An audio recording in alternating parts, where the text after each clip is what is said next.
It's the morning of June 12th, 1962 on Alcatraz Island in San Francisco Bay.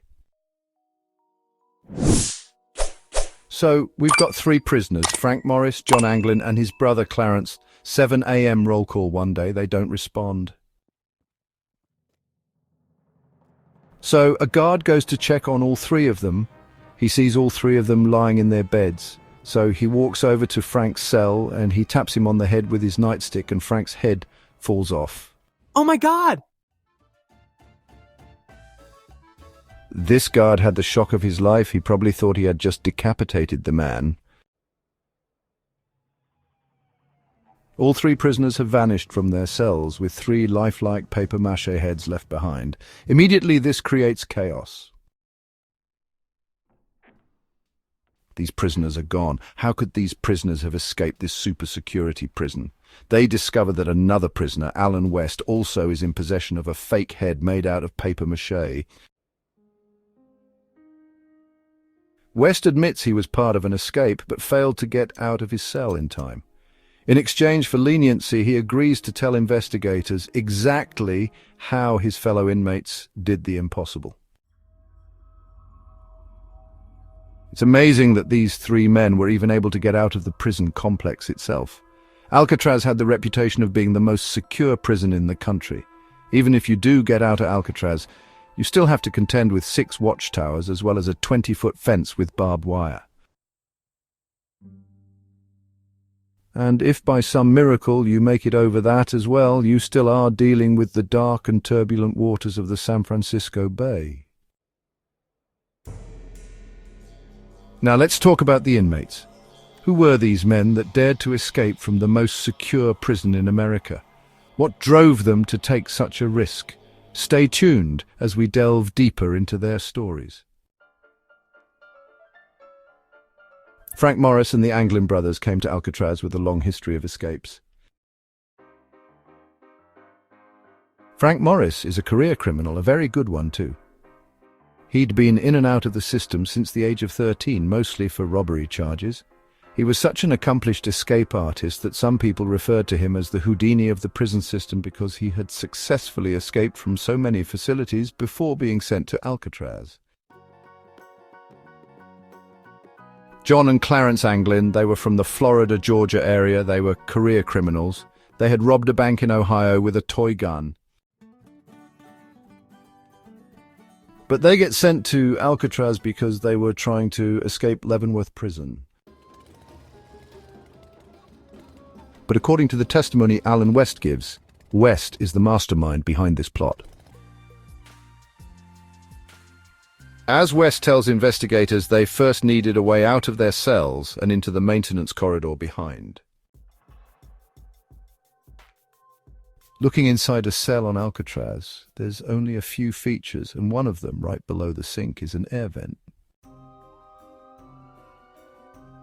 The night of the escape was meticulously planned. The prisoners had spent months preparing, carefully timing their actions to avoid detection. They knew the guards' routines, the weak points in the security, and the exact moment to make their move. The air vents, widened over time, became their passage to freedom. With makeshift tools and sheer determination, they chipped away at the concrete, creating an opening just large enough to squeeze through.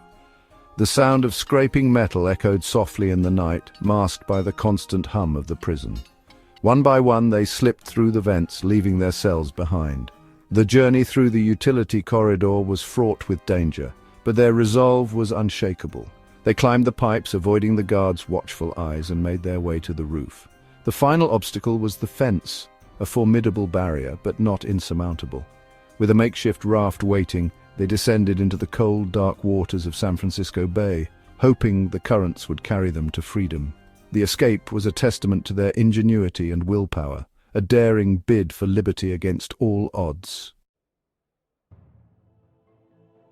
Because of the deterioration of the facility and salt water wreaking havoc on concrete, they were able to fashion spoons and basically scrape away the concrete around this vent.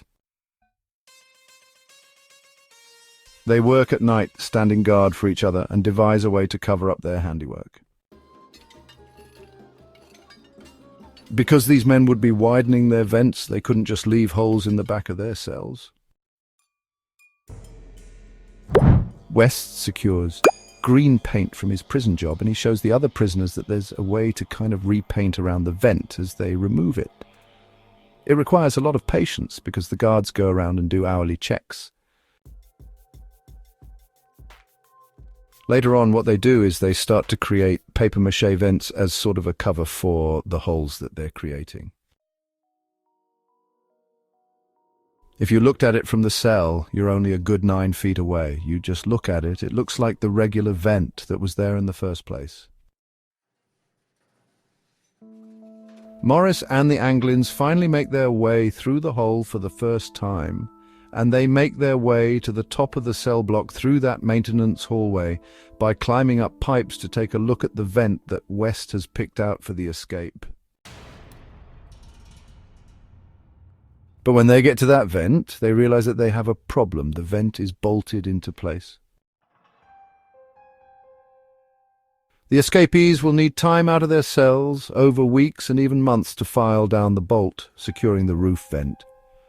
But they face regular nightly checks by the guards.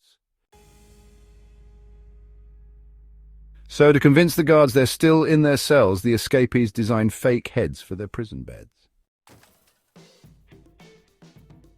The dummy heads have been fashioned out of anything that these 3 men could have gotten their hands on. They're papier-mâché, but they're also soap. They're also cement. For the finishing touch on those papier-mâché heads, Clarence Anglin takes real, live human hair clippings from the barber shop and pastes them to the top of the heads. The fake heads give the escapees the time they need out of their cells to file down the bolt and gain access to the roof.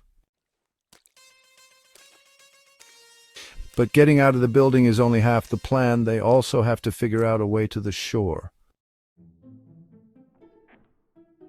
The escape route was no walk in the park. These men had to navigate a treacherous path full of obstacles and potential pitfalls. It wasn't just about physical endurance. They needed to stay sharp and make quick decisions. Every step they took brought them closer to freedom, but also closer to being caught. They had to move swiftly and silently, avoiding any detection. The clock was ticking, and every second counted. The escapees come up with an ingenious plan to turn prison rain jackets into an inflatable raft and several life preservers. Looking at a popular mechanics magazine, they were able to not only figure out how to make them, but also come up with waterproof glue that would keep it together in the water. They also fashioned paddles out of wood scraps and plywood that they find around the prison.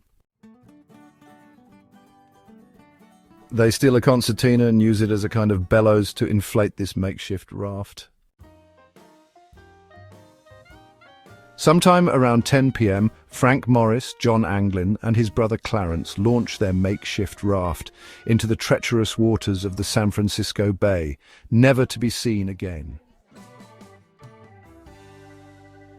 The next morning, once it's discovered these prisoners are missing, the big question among the prisoners, the guards, and eventually the public is, did they make it?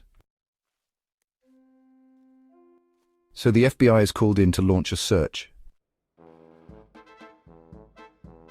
The investigators' best source is still sitting in a cell on Alcatraz Island. Alan West is already identified as the fourth escapee, or the would-be escapee. He has the papier-mâché head and the false front on his vent to prove it. After describing his clever plan for getting out of the cell block, West divulges the convicts' planned escape route. Instead of traveling 1 mile south to San Francisco, they'll head 2 miles north to Angel Island. It may seem a little strange why the inmates would have wanted to go 2 miles north to another island, but it kind of makes sense because they could have been recognized or spotted in their prison garb if they were in a heavily populated area. At the time, Angel Island is home to a missile base that's being decommissioned and therefore could hold advantages for the 3 wanted men.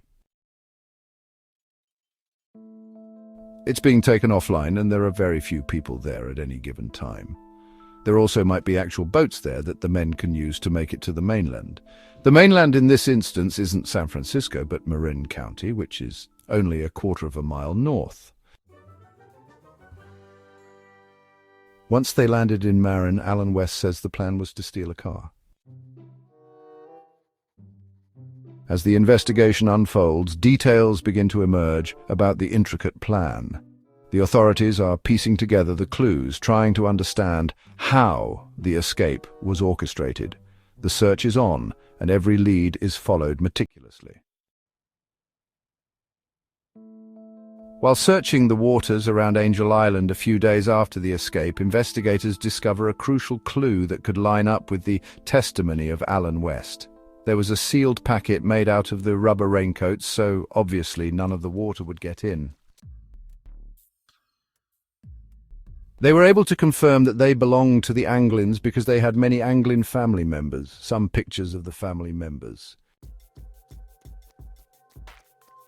Investigators also find another clue off of Angel Island, a makeshift wooden paddle, just like the one Alan West described. December 31st, 1979. More than 17 years after the escape, the FBI officially closes the case. The file is handed over to the U.S. Marshals in the event any new leads come up. The case remains dormant until 2003. U.S. Marshal Michael Dyke decides to just poke around and see if this famous story, if he might be able to add something to it. It isn't long before Dyke finds compelling evidence in the government documents. Michael Dyke goes back into the Marin County police records and he finds that there is a stolen car report. There was a 1955 blue Chevy, which was reported stolen on the night of the men's escape. The eyewitness that saw it first said there were 3 men inside of the vehicle. At the time, that didn't mean anything because the escape wasn't yet public knowledge. Then Dyke finds another police report from Stockton, California, almost 100 miles east of Marin County. Within just a few hours of the reported auto theft, a man in Stockton says that he's forced off the road by a blue Chevy being driven by 3 men. Later on, when that blue car is seen again, closer to Stockton with 3 people inside of it, that raises some eyebrows.